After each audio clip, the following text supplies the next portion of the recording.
On sait que même si on a perdu une manche, eh bien, la bataille ne fait que continuer. Et je dirais que le report de la réforme ne fait que démontrer son urgence et son caractère indispensable, parce qu'une fois de plus, la droite a été portée au pouvoir, et une fois de plus, elle ne peut pas appliquer le programme pour lequel elle a été élue, parce qu'il y a des pouvoirs non élus en Israël qui sont plus puissants que la démocratie, que la Knesset et que le gouvernement.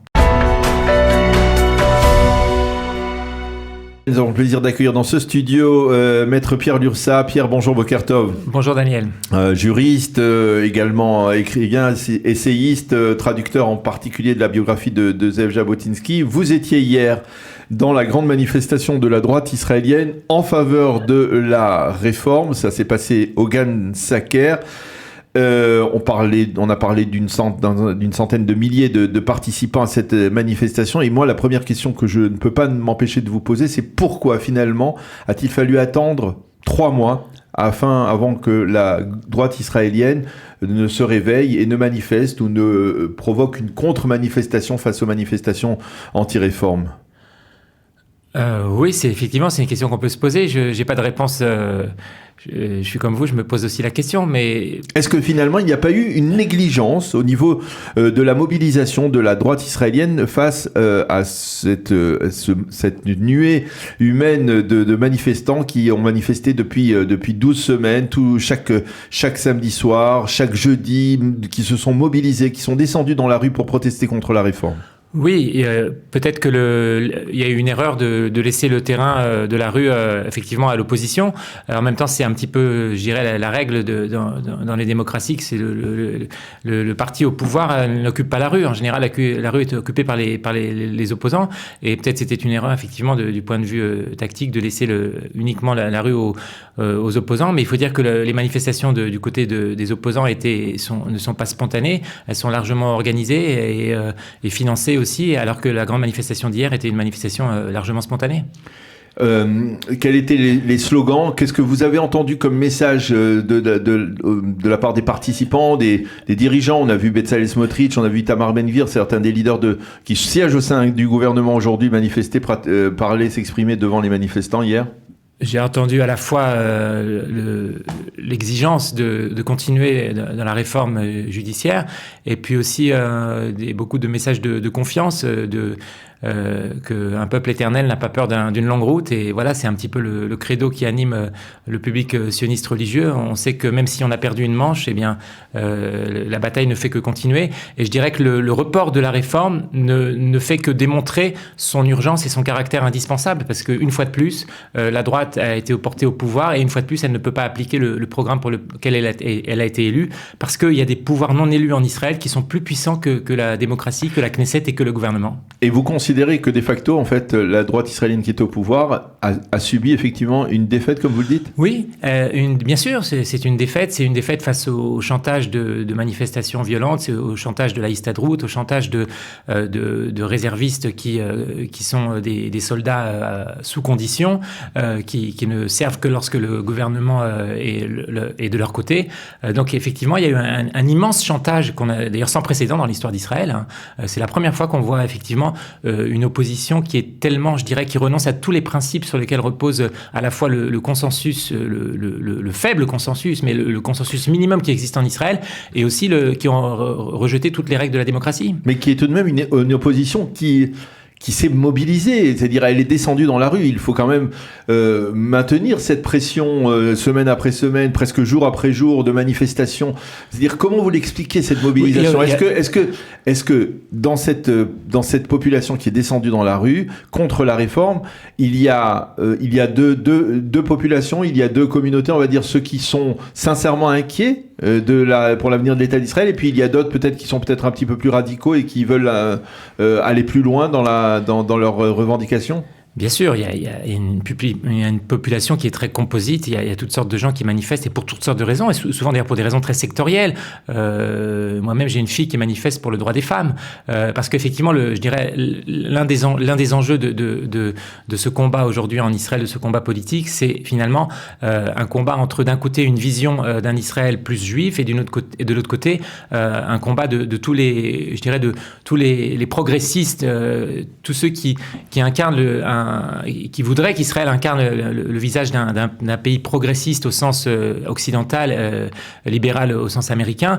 Et d'ailleurs, j'étais assez étonné ce matin en entendant Galei Tzahal que le premier invité était l'ambassadeur des États-Unis. Et c'était à lui que le journaliste demandait qu'est-ce qu'il pensait finalement, est-ce qu'il était content de la décision de Netanyahou, est-ce que les États-Unis donnaient une bonne note à Israël. C'était ça dans l'esprit et c'est ça. Et c'est une des raisons de la mobilisation incessante de l'opposition, c'est aussi le fait que les médias israéliens n'ont jamais été aussi engagés. Quand vous écoutez Galei Tzahal, quand vous regardez la chaîne 12 ou la chaîne 13, vous avez l'impression d'être dans l'ex-URSS. Il y a pas, c'est la Pravda qui parle. Et d'ailleurs, c'est une des raisons pour laquelle une grande partie du public israélien se détourne aujourd'hui de ces grands médias et va chercher d'autres médias, y compris peut-être celui sur lequel je m'exprime maintenant. Mais il y a un vrai problème peut-être après la réforme de la justice, il faudra aussi s'attaquer à la réforme des médias. C'est-à-dire, est-ce qu'il est acceptable que dans une démocratie, les médias soient aussi engagés? Il y a beaucoup de pain sur la planche, il y a encore beaucoup de choses à changer en Israël. Effectivement, il y a un combat qui ne fait que commencer. On a perdu une première manche, mais le combat sera long. Le Maapar, Menachem Begin est resté 30 ans dans l'opposition avant d'accéder au pouvoir. Eh bien, le second Maapar, lui, il n'a pas encore eu lieu. C'est-à-dire que la droite est au pouvoir depuis 40 ans, mais elle ne gouverne pas. Absolument, la droite ne gouverne qu'à moitié, et sur les sujets cruciaux, elle n'arrive pas à gouverner parce qu'il y a des contre-pouvoirs très très puissants qui sont à la fois, comme on l'a vu hier, la Histadrout, qui se permet de déclencher une grève illégalement au dernier moment, de bloquer l'aéroport. Il y a des contre-pouvoirs économiques, il y a des contre-pouvoirs même au sein de l'armée. On a bien vu ces dernières semaines que la police et l'armée elles-mêmes n'obéissaient pas au gouvernement. C'est pour ça que le ministre Ben Gvir a dû limoger un dirigeant de la police à Tel Aviv. C'est pour ça que aussi que Netanyahou a dû limoger le ministre de la Défense, parce que le ministre de la Défense n'était pas capable de faire face aux menaces d'insubordination. Alors justement, je voudrais revenir sur Binyamin Netanyahou, sur sa déclaration d'hier. Finalement, au bout du compte, est-ce que Binyamin Netanyahou n'a pas senti que c'était finalement ce qu'il serait amené à faire lorsque, il y a déjà 3 semaines, 1 mois, peut-être même 1 mois et demi, on a essayé de le pousser vers un compromis. Finalement, vu la pression de la rue, eh bien, c'était le seul aboutissement pour lui. Sans doute, peut-être, mais c'est pas un compromis. Aujourd'hui, c'est une reculade. Je dirais, c'est une défaite, mais c'est une défaite provisoire. Et je dirais une défaite. Il y a pas un sentiment de gâchis à ce niveau-là, c'est-à-dire que finalement, lorsque par exemple le président de l'État a proposé pour la première fois aux deux parties de s'asseoir et d'essayer de trouver un compromis, c'était il y a plus d'1 mois et demi. Oui, eh bien, à ce moment-là, peut-être qu'on aurait dû éviter tout ce qui s'est passé depuis. Ces tensions au sein du peuple, ces clivages, pour essayer justement de trouver ce compromis. Puis mais Daniel, vous savez bien on se retrouve à cette situation-là. Le gouvernement était prêt à un compromis, mais de l'autre côté, il n'y avait pas de volonté de compromis. Et le président lui-même a montré... Non, Binyamin Netanyahou n'a pas jamais dit nous arrêtons nous suspendons la réforme, comme il l'a dit hier. Il a été obligé de une suspension qui est un aveu d'échec, mais parce que un compromis, ça ne veut pas dire suspendre le processus électoral. Cette exigence même de suspension du processus électoral, c'est une atteinte à la démocratie. À aucun moment de son histoire, il y a des gouvernements israéliens qui reposaient sur une majorité bien plus étroite, y compris sur des députés achetés par la corruption, et qui ont fait qui ont pris des décisions bien plus dramatiques pour l'avenir du pays. Rappelez-vous des accords d'Oslo, rappelez-vous plus récemment du retrait de la bande de Gaza. Aucun gouvernement n'a jamais accepté de suspendre un processus, une décision qu'il avait prise, même parfois des décisions tout à fait iniques, dans le cas du retrait de Gaza qui a été validé par la Cour suprême.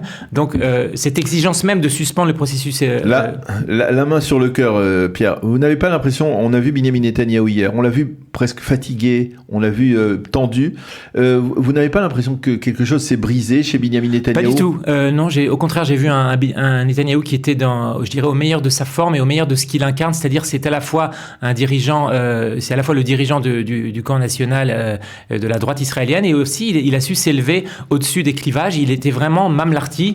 Il a toute cette grandeur, cette mamlartiout qui fait défaut au personnage très falot qui est aujourd'hui le président de l'État d'Israël. Et bien chez Netanyahou, il y a cette mamlartiout. Il pourrait être un excellent président d'Israël après son mandat de Premier ministre. Il a vraiment cette grandeur. Il fait tout à à fait partie des grands dirigeants d'Israël aux côtés de Menachem Begin et de David Ben Gurion.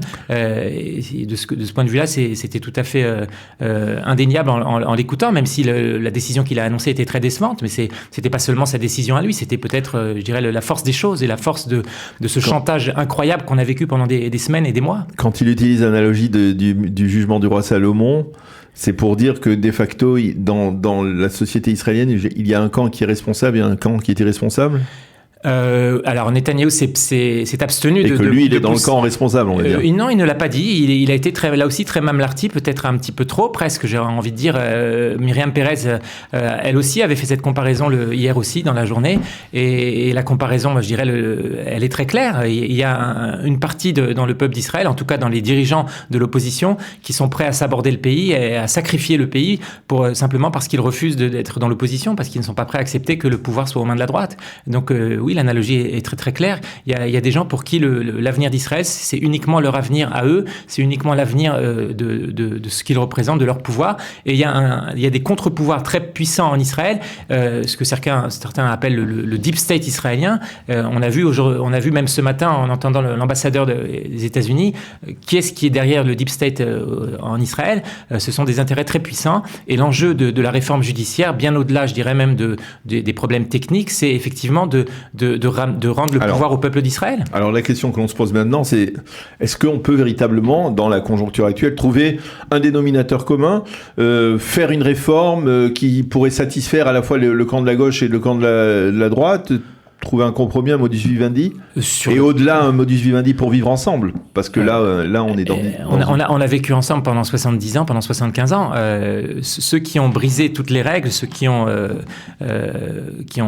brisé, je dirais, le minimum, le consensus minimum qui existait jusqu'à aujourd'hui, le statu quo comme on l'appelle, c'est le camp de l'opposition, c'est Yair Lapid et tous les anciens généraux qui ont attisé à la haine pendant des mois. Et d'ailleurs, j'ai entendu les manifestants qui disent on va continuer à manifester parce que finalement la réforme est suspendue, mais ils vont continuer à manifester pour faire tomber le gouvernement. Le but, c'est bien de faire tomber le gouvernement. C'est ce que dit Ehud Barak, c'est ce que dit Yair Lapid, c'est ce qu'ils disent ouvertement.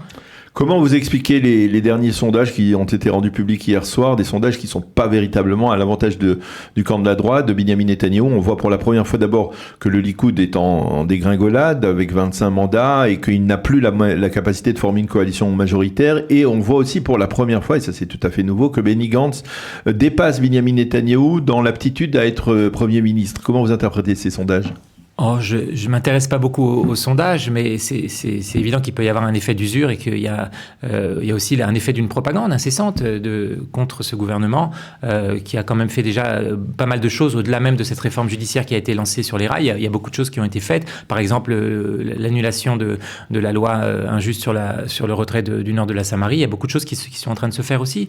Il faut aussi porter ça au crédit de ce gouvernement.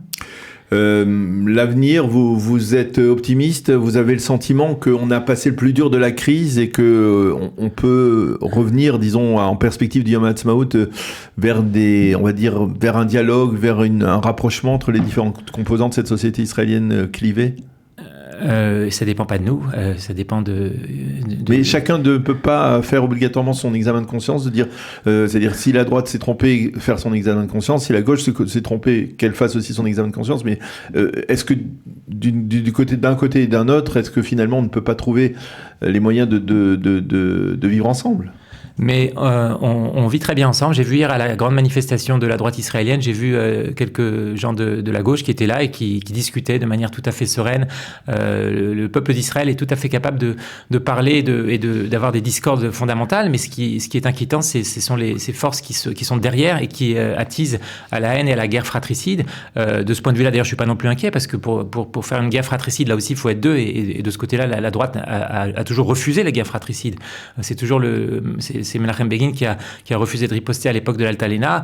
Et rappelez-vous que Ben Gurion avait parlé du Totar HaKadosh, du canon sacré qui avait tiré sur l'Altalena.